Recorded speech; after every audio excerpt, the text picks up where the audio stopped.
Alright, let's have some CSS fun. Oh boy. Well, it's definitely a conic gradient. And I think what we could do is just change its size. So, here's what I'm thinking. I think we can use font again.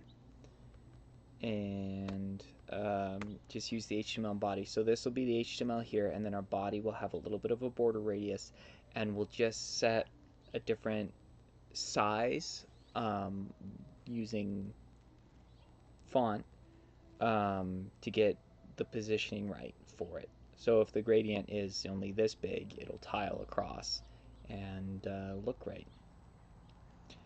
Gotta think. So I'd need the second one. Okay, let's just start making our conic gradient. I think we just need background.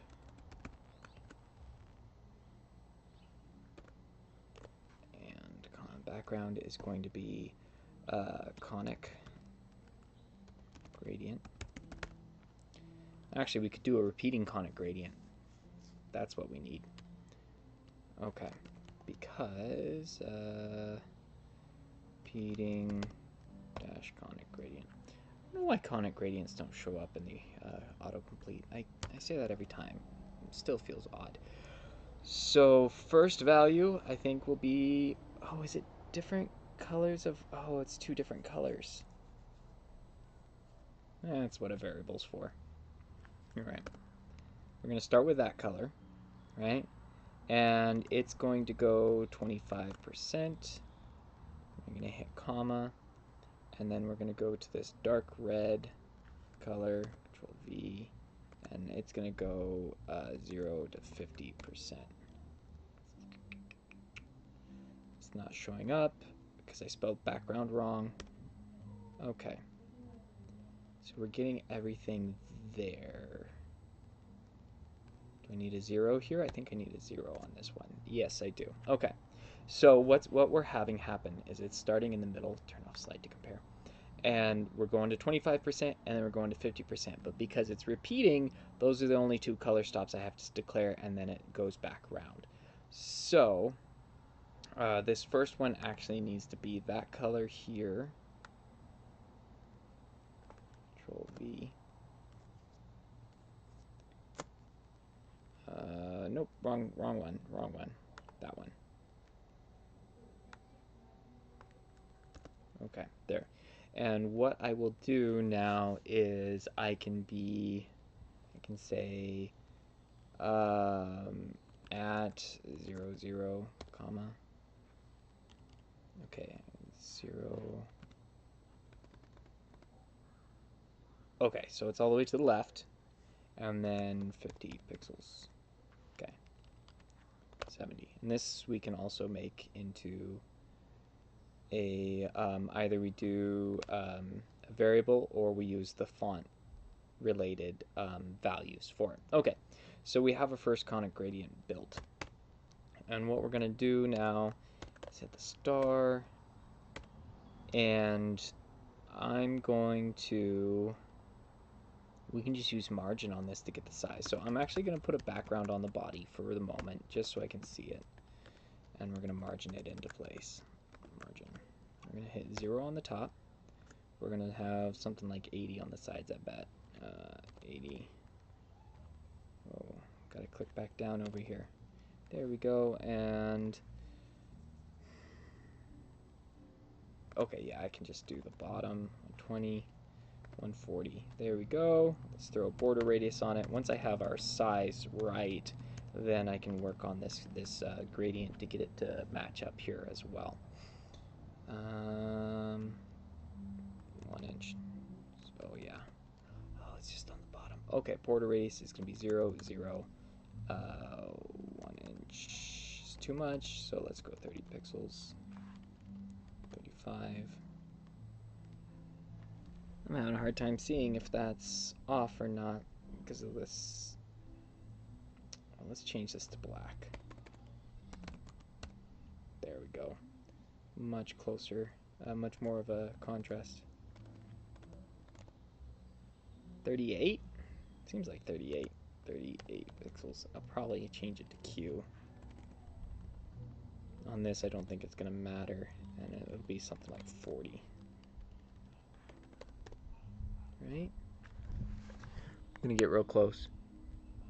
Being outside on band night makes this a little more difficult. I can't see as clearly. Alright. When it's all black, I bet I'll be able to see better because I have the gradient built out right. Okay, so I have the gradient position for the HTML element, and I want to make that the positioning come back to and the sizing. So can I do that? I could do it two ways. I can either do a variable or I can do the font trick.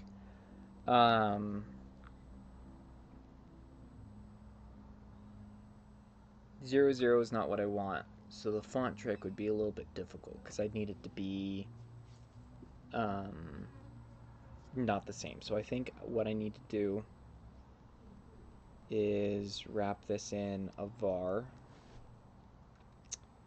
The other option is to make background a variable.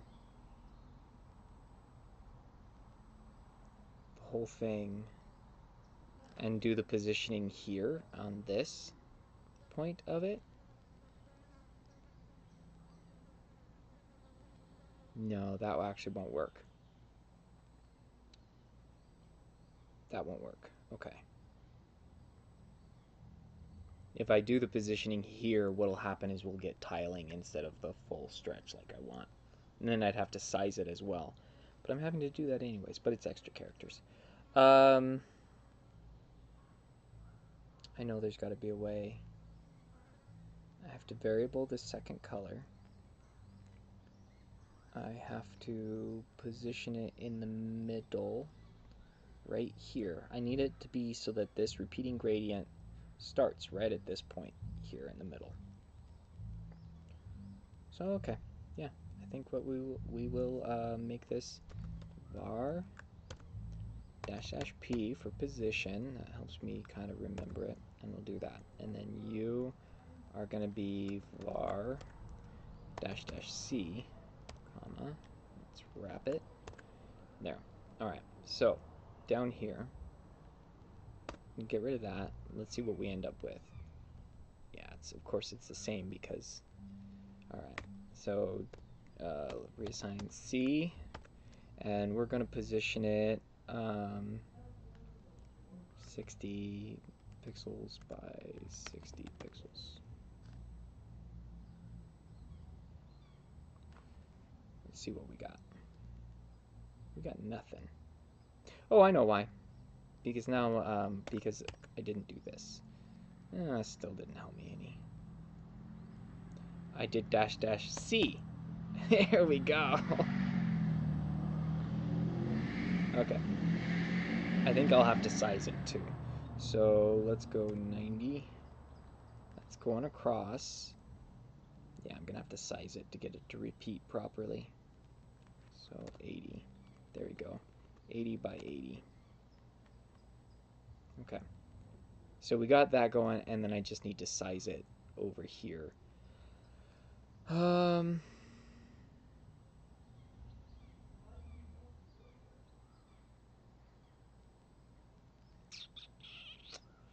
Okay. I'm just deciding how I want to size it. If I want to do a whole nother variable, or if I need, if I'm just trying to think through this better. I think I'm not quite doing this right. Then maybe the font trick would have been better. Let's get our color done right. It's gonna be this. There. All right. And now let's size it so it repeats. All right.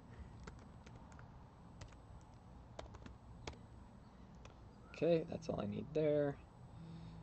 Let's get this going. I have to write out the whole thing because I don't have. Actually, I can write out. Just do 0/ and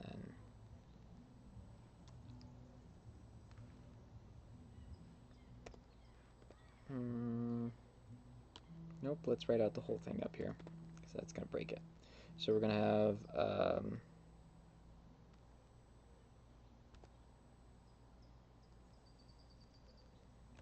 slash positioning or sizing. It's going to be 160 pixels by 160 pixels. There we go. Oh, okay, because each one's 80, so I know this whole block has to be 160. Wow, I can't believe that landed so nicely. Okay, let's look at our border radius here. Do we need 41? 41, 42? 42 looks better. Okay, submit. I feel like this could be so much more succinct. It's clever, but I'm not clever enough to actually do it right. You know what I'm saying? So maybe it inspired you guys and you found the connection. Like 80 pixels here on the positioning. So this could actually be, that's 0, I want font. This could be a rim thing, and I could do font 0 here, and then change the font down here to, no, that won't work.